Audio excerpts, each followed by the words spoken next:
to my fellow Catholics, especially to the Catholics who constantly tell me that I'm not a good Catholic because I don't support the things that the president is doing. I want to ask you, did you hear the gospel today? And if so, you heard once again Jesus telling us one of the most important things we can do is to love our neighbor. Now, some of you have been so excited about all of the ICE raids and how they are rounding up people whom you have deemed not people but illegals because they are all criminals, because you have been told they are all criminals.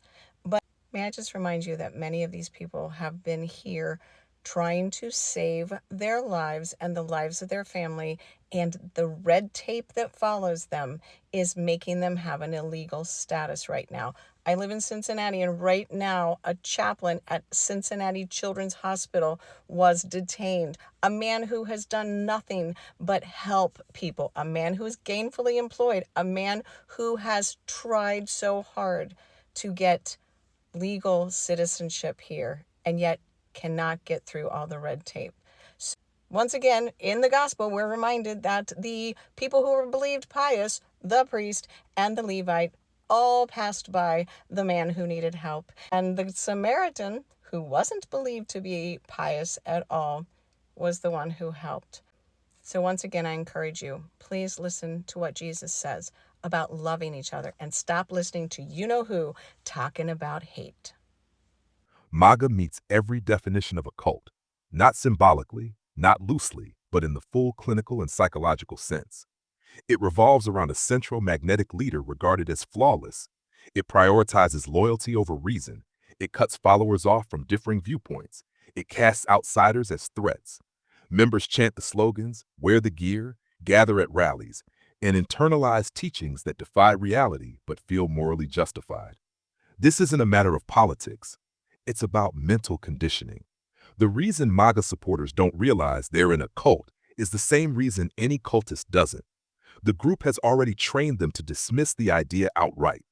They've been conditioned to believe all critique is persecution, all opposition is betrayal, and all truths beyond the movement are lies. They exist inside a self-sealed echo chamber. Say the word cult and they hear leftist attack. Present them with evidence and they see fake news. Their identity is so deeply entangled with the movement that doubting it feels like self-destruction. It's not that they refuse to leave. They're unable to. From the outside, it's obvious. You see the unquestioning faith, the historical distortions, the excuses for blatant misconduct, the constant loyalty trials, the demonization of outsiders, the weaponizing of resentment. It feels unhinged because it is. To an objective viewer, MAGA mirrors a high-control group. But to insiders, it feels like redemption. They think they're the enlightened few, while everyone else is blind, wicked, or spineless. That's classic cult thinking, the saved few against the damned majority. I have never seen more videos of MAGA leaving the movement than I have the last 2 days because of the Epstein files. And with that, I'm also seeing a ton of hate comments and stitches their way, and I get it. You know how I feel about that crowd, but hear me out. Cult deprogramming has never started with facts. People don't leave cults because all of a sudden logic and truth hits them. It starts with the little cracks in their belief system. Maybe a promised event didn't happen. Maybe their leader is starting to contradict some of the core values. Slowly, that contradiction creates discomfort, and usually one of two things will happen. One is they will double down that no matter what, we're here to stay, or two, they start to question everything. The instinct to hit them with, oh my God, it took this for you to get it, and where have you been all along, and it's too late now. But people who tend to fall for cults are looking for community and acceptance. So the more we push them, the more they're going to go back to their echo chambers where the current MAGAs are waiting to engulf them back. Truth is, the best person to reach a current MAGA is a former one, and that's just human nature. We're more inclined to listen to someone who's been where we are than someone who's been challenging and fighting us from the start. We don't need perfect allies. We need loud ones. And let's be honest, the only person louder than a current MAGA is hopefully a former one.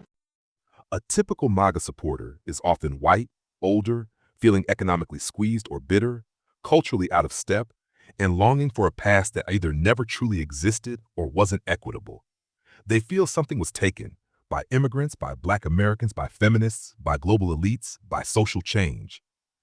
They're convinced that America has been hijacked and Trump, or whoever takes up his role, is the only one powerful enough to reclaim it.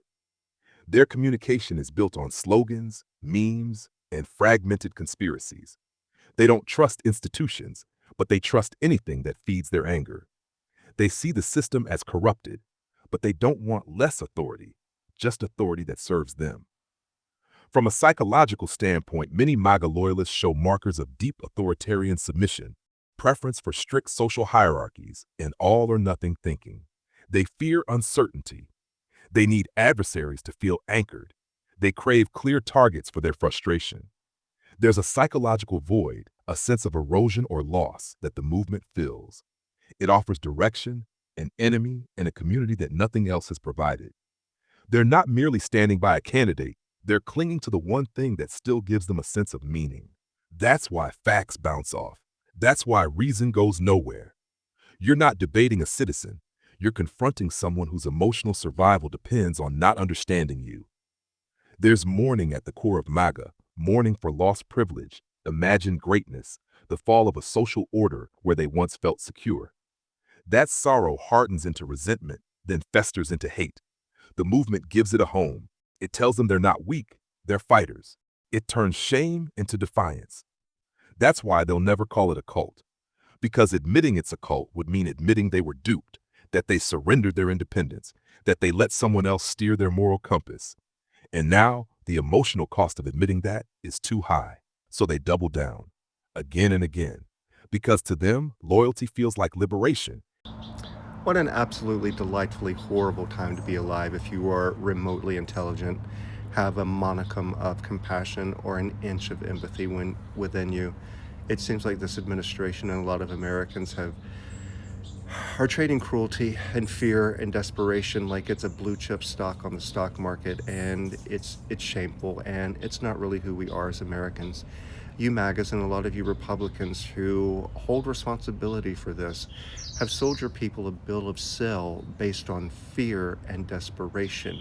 You've convinced the poor white people that are in your party that have nothing, have been nothing, and are going nowhere, that the reason that they have nothing is because it's a black man's fault, or a brown man's fault, or a drag queen's fault, or a trans person's fault. It's anybody else's fault except for theirs, when in reality, we are all responsible for our own decisions. So Tom Nichols wrote a piece the other day, and then he was on, I think I saw him on MSNBC last night talking about it. And what he said was, Donald Trump, and this, he also made the same point on one of the social media, I think Twitter, I saw this on. He wrote, Donald Trump ran in order of importance for 3 reasons: stay out of prison, get revenge on his enemies, enrich himself and the people around him by every means possible. Everything else is just window dressing. I absolutely 100% agree with that.